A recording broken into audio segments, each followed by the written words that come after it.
बच्चे पैदा होने के बाद पुराने जमाने की आत्माएं लौट कर आई उसे लेने के लिए। जी हाँ। नमस्ते दोस्तों, आज जो मैं कहानी लेके आया हूँ ये एक बच्चे की कहानी है और ये एक सच्ची एकदम आप बीती कहानी है। अब हुआ कुछ उसके साथ ऐसा जिसको वो आज भी याद करता है और आज भी उस चीज को नहीं भुला पाया। जैसे ही वो पैदा हुआ, उसने बताया मुझे कि जैसे ही मैं पैदा हुआ मेरे घर पर चारों तरफ रूहानी शक्तियां आ गई थी, जो कि पिछले जन्म में मारी गई होंगी मेरी वजह से, या फिर जिनको मेरे से कोई नफरत होगी। अब देखो, कहा जाता है कि जो बच्चे होते हैं, बच्चे जब पैदा होते हैं तो एक नई शरीर में आत्मा डालते हैं। उस समय बहुत सारी रूहानियां शक्तियां जो होती हैं वो घूम रही होती हैं कि हमें शरीर मिल जाए, हमें शरीर मिल जाए। पर शरीर उसी को मिलता है जो कि उसके लायक होता है या फिर उसके लिए चुना गया होता है। अब वो बच्चा पैदा तो हो गया। अब कुछ दिन बीते, वो बच्चा दिन रात रोता रहता रोता रहता रोता रहता। घर के सब समझने लगे कि यार नजर उजर लगा दी, दिखे कोई दिक्कत दिखे नजर वजर की। अब कितनी दिक्कत थी कितनी नहीं वो तो यार किसी को नहीं पता थी। अब कहा जाता है कि तो घर में बच्चा हो रहा है तो घर के बाहर लोवान जलाई जाती है और कई सारी चीजें होती है, गूलर वगैरह, और देखो ये तुम्हारा क्या बोलते हैं इसको, कपूर जलाया जाता है। हर घर में होता है, कुछ घरों में नहीं हो पाता। अब उस घर में ये चीजें नहीं हुई थी। ये जो रूहानी शक्तियां थी वो छत पर ही थी। अब वो इंतजार में थी कि कैसे भी करके शरीर को हम हिंटे। अब देखो, बच्चे को तो वो चीजें दिख रही थी पर बड़ों को कहाँ दिख रही है। वो रोता रहता। एक दिन हो गया, 2 दिन हो गया, 3 दिन हो गया, बच्चा हो गया 11-12 दिन का, पर बच्चे का रोना ही बंद नहीं हो रहा है। मतलब जब देखो तब रो रहा है रो रहा है रो रहा है। अब वो कहने लगे यार इसको क्या हो गया। अब ये थोड़े पढ़े लिखे परिवार था तो इन चीजों पे ज्यादा विश्वास नहीं करता था। डॉक्टर बुलाया, डॉक्टर कहता है यार स्वास्थ्य तो बिल्कुल ठीक है बच्चे का, बच्चे की सेहत में कहीं कोई ग्राफ दिख ही नहीं रहा है, तो ये ऐसे कैसे हो सकता है। अब ऐसे कैसे हो सकता है, ये वाला सवाल जो होता है ये इंसान को अटका तो देता ही है। अब ऐसा कैसे हुआ ये तो एक औरत ही बताएगी इस कहानी में। फिर जो उस औरत ने मुझे बताया कि जैसे ही वो उसके घर आई थी उस बच्चे को देखने, तो वो कहती है कि अरे यार तुम्हारे तो घर में मुझे नेगेटिविटी लग रही है। वो कहते हैं नेगेटिविटी क्या होती है। अरे मतलब कि बुरी हवा। कहते हैं कैसी बात कर रही हो, तुम्हारा बच्चा रात में सोता है? नहीं, वो रातों रात बीच रात में उठ जाता है। देखो आधे से ज्यादा घरों में ऐसा ही होता है, जिन घरों में बच्चे पैदा होते हैं वो रात में उठ रहे हैं, 4 बजे उठ जाते हैं, उनकी आंख खुल जाती है। उनकी खुद आंखें नहीं खुलती, ये जो बुरी शक्तियां होती है ये आंखों को खुलती। और बहुत केस आते हैं ऐसे जिनमें कि बच्चे ठीक नहीं हो पा रहे हैं, रोए जा रहे हैं रोए जा रहे हैं, अच्छी से अच्छी दवाई करा ली, फिर इनको रिलैक्स मिलता है तो कहाँ किसी मौलवी के पास पहुंच गए या किसी हनुमान जी के मंदिर पहुंच गए या फिर कहीं पीर वगैरह पहुंच गए, वहां से झाड़ा लगवा लाए। अब उस बच्चे के साथ ऐसा कुछ हो नहीं पाया। बच्चे को 1 महीना हो गया भाई, 1 महीने बाद उस लड़के की तबीयत ज्यादा खराब हो गई। तबीयत बीतती जा रही है बीतती जा रही है। अब घर वाले टेंशन में करें तो करें क्या। अब वो चीजें घर वालों को तो नहीं दिख रही थी पर उस बच्चे को दिखाई दे रही थी कि आत्माएं घूम रही हैं और वो सारी आत्माएं उस शिकार में थी कैसे भी करके इस बच्चे को मारे और अपने साथ ले जाए। अब पिछले जन्म से आई थी जन कहाँ से आई थी अब ये तो पता नहीं, लेकिन वो उसे मारने के चक्कर में थी। अब घर वाले टेंशन में हो गए यार ये क्या हो रहा है।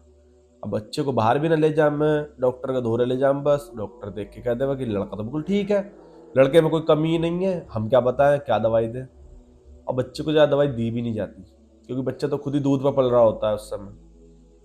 अब उन्होंने ना सोचते हुए एक दिन बैठे बैठे कहा कि यार कुछ पता ना, क्या पता कुछ बुरी शक्तियों का ही वास वास हो, एक बार दिखवा लेते हैं। तो कहते हैं दिखवाएं कैसे। अरे वो जो औरत आई थी पड़ोस में पिछली से पिछली गली में रहवा, कहा उसे एक बार दिखवा लेते हैं, वो किसी को जानती होगी। अब भाई उन्होंने अपने छोटे बेटे को भेजा, वो जाके उनको बुला के लाया। और जब वो आए तो उसके बाद बताने लगी कि वो देखो तुम्हारे बच्चे के ऊपर शैतानी शक्तियां घूम रही हैं और वो इस बच्चे को परेशान कर रही हैं बहुत ज्यादा। अब ये तुम्हें बता इसलिए नहीं पा रहा है क्योंकि ये छोटा है, बस ये रोए जा रहा है रोए जा रहा है। अब ये चीज सुनने के बाद रूसी कांप गई, मेरी खुद की मेरी भी कांप गई जब उसने मुझे ये कहानी सुनाई औरत ने। फिर अब उस बच्चे की रूसी कांप गई और भाई पूरा घट सहम गया, कहने लगा अरे तो करें क्या, तुम्हारा जब ये बच्चा पैदा हुआ था तुमने घर में लोबान जलाई थी? कहते लोबान तो हमने नहीं जलाई। गूलर ने गूलर भी नहीं जलाई। ये क्या बोलते हैं इसको, कपूर ने कपूर भी नहीं जलाया। और तो करा क्या फिर? कहते हैं कुछ नहीं करा हमने, हम क्या करते। तभी तो अब ऐसा करो, तुम्हारे बच्चे को किसी पीर वीर पर ले जाओ, वहां जाके झाड़ा लगवा लाओ। अब झाड़े लगवाने वाली बात जो होती है दोस्तों, मेरे दिल को दहला चुकी है कि गेट हिला है। चलो छोड़ो, आगे बढ़ते हैं कहानी में मोहब्बत की तरफ। ठीक है, फिर जो हुआ, अब वो कहने लगे कि कौन से पीर पर ले जाए, कहाँ जाकर झाड़ा लगवाएं। मैंने लगा मैं लेके चलती हूँ, तो मैं, तुम टेंशन क्यों ले रहे हो।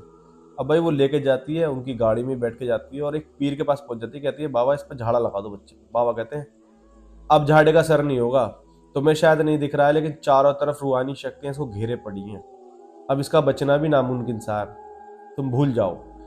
तो वो औरत जिसका बच्चा था वो टूट जाती है, कहती है कि बाबा हम तो तुम्हारे ही सहारे आए, तुम्हारे होते हुए इस बच्चे को कुछ हो सकता है। अब वो ऐसी बातें कह देती है उस बाबा से, तो कहता है ठीक है मैं झाड़ा लगा देता हूँ। अब झाड़ा लगा देते हैं, वो घर चले जाते हैं। झाड़ा लगाने के बाद घर में अंदर घुसते हैं तो बच्चा मतलब थोड़ा हंसने लग जाता है। पहली बार बच्चा हंसा था 1 महीने के ऊपर, बीत गया टाइम लेकिन बच्चा नहीं हंसा। अब बच्चा हंसने लग जाता है, वो कहते हैं अरे यार काम तो करा है। अब ये चीजें काम करती हैं तो देखो मन को एक अलग ही खुशी मिलती है। मेरे को भी खुशी मिली जब मैंने ये चीज सुनी, उस आंटी ने बताई। अब वो आंटी रोज का उनके घर आने लग गई। अब 2-3 दिन गुजर गया, 4-5 दिन गुजर गया, बच्चा फिर रोने लग गया। वो कहते हैं यार कुछ बड़ा करवाना पड़ेगा। कहते हैं इस बच्चे के साथ बड़ा करवाएं तो करवाएं क्या। उसके पास फिर जाते हैं, और उस पीर के पास फिर जाते हैं तो उससे कहते हैं कि बाबा एक बार और झाड़ा लगा दो। वो कहता है झाड़े तो बेटा मैं लगा दूंगा, झाड़ा जैसा 6 दिन काम कर जाओगे, 7 दिन काम कर जाओगे, फिर रोने लग जाएगा। तुम्हें कुछ करना पड़ेगा। वो कहते हैं क्या करना पड़ेगा बताओ। देखो मैं बताता हूँ तुम्हें कुछ करने के लिए। वो कहता है कि कुछ सामान लिख रहा हूँ मैं, ये मंगा लो। अब सामान मंगा लिया, मैं तुम्हारे घर शनिवार के दिन आऊंगा। तो शनिवार का दिन जो होता है वो तंत्र क्रियाओं का एक अलग ही बड़ा दिन होता है। उस दिन सबसे बड़ी बड़ी तंत्र क्रियाएं करी जाती हैं। ऐसी क्रियाएं करी जाती है कि जिनको शमशान में जाके करा जाता है या कहीं ऊड़ जाके करा जाता है। रूहानी शक्तियों को बुलाया जाता है, उनकी दावत की जाती है। अब भाई ये शनिवार के दिन पहुंच गया उनके घर सुबह सुबह, सामान ला के रखी रखा था। बड़ा घर था, करीबन होगा 500-600 गज में, बड़ा खानदान, ऊंचा खानदान। अब भाई आंगन में बैठ गए सारे। अब आंगन में उसने कहा कि इन सोफे वोफे सबको हटाओ, बहुत बड़ा आंगन था। अब सोफे वोफे हटाए, अब बीच में हवन करना शुरू कर दिया उसने। अब सामान सेट कर दिया उसने सब कुछ, और हवन पढ़ना शुरू। अब ये समझ में नहीं आता कि ये तो पीर है, ये हवन कैसे कर रहा है। तो वो कहते हैं आप ये कर क्या रहे हो, ये आप हवन क्यों कर रहे हो। तो वो कहता है ये हवन नहीं है, तुम इसे हवन समझ रहे हो, ये एक क्रिया है जो कि देखने में तो हवन जैसी लगती है, पर ये आग से की जाती है। अब ये आग से जो मैं करूंगा, कुछ पढ़ूंगा अपना। मैंने कहा अच्छा। पहले तो सब लोग समझ रहे थे कि हवन वगैरह कर रहा है, पर वो हवन नहीं, वो कुछ अलग ही क्रिया कर रहा था। उसके बाद भाई वो अपने बैग में से मांस के इतने इतने बड़े बड़े 3 पीस निकालता है। देखा हवन में तो ये चीजें नहीं होती, वो कुछ अलग ही क्रिया कर रहा था, सब लोग देख रहे थे।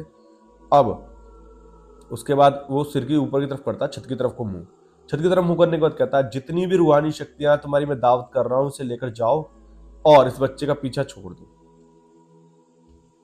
अब कहता है कि फिर वो एक साथ कहने लग जाता है तुम तो जाओगे, तुम्हारा तो बाप भी जाएगा, तुम जानते नहीं मुझे मैं कौन हूँ। भाई उन दोनों के बीच में बहसबाई होती है। हमें सिर्फ रूहानी शक्तियों की तो बात सुनाई नहीं दे रही, पर उस बाबा की सुनाई देती जो ऊपर देख देख के बातें कर रहा था। उसके बाद 5 मिनट गुजर गई बहसबाजी करते हुए। उसके बाद कहते हैं कि ये सामान है, इसके जाके चौराहे पर रखे आओ। कहते हैं दोपहरी हो रही थी भाई, दोपहरी में चौराहे पर।